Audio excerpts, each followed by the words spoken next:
Rachel Talbot Ross. I'm a 9th generation Mainer, raising a son who is a 10th.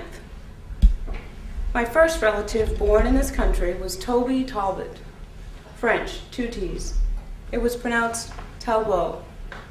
He was born in 1727 in Bridgewater, Massachusetts.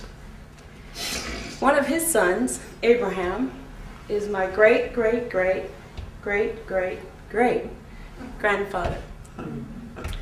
Abraham was a slave, so Toby must have been one too. He fought on the American side in the American Revolution. We think that may be how he won his freedom. It's also possible he might have been freed when Massachusetts outlawed slavery in 1783. Family history says that some of his brothers and sisters were bought by wealthy masters as servants.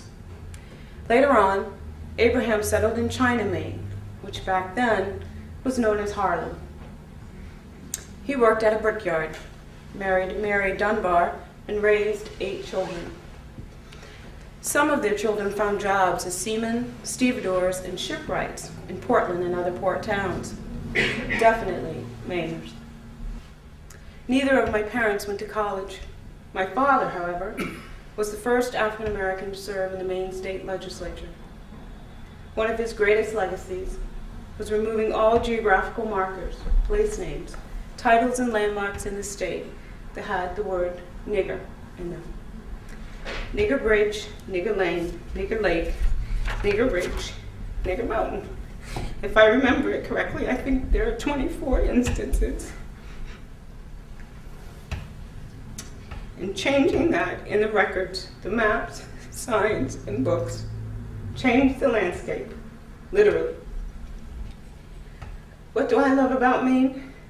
My first thought is its beauty. Mountains, oceans, all the green. I love the green. I love that we're a pine tree state. But even though I'm from Maine, I don't necessarily feel like a Mainer. Some days, perhaps because of my work, I feel like a total outsider, constantly asking permission to be here. There are other days when I do feel proud to be from Maine, like this past Monday night at the city council meeting, and on Tuesday. When I leave the political aside for a moment and just breathe,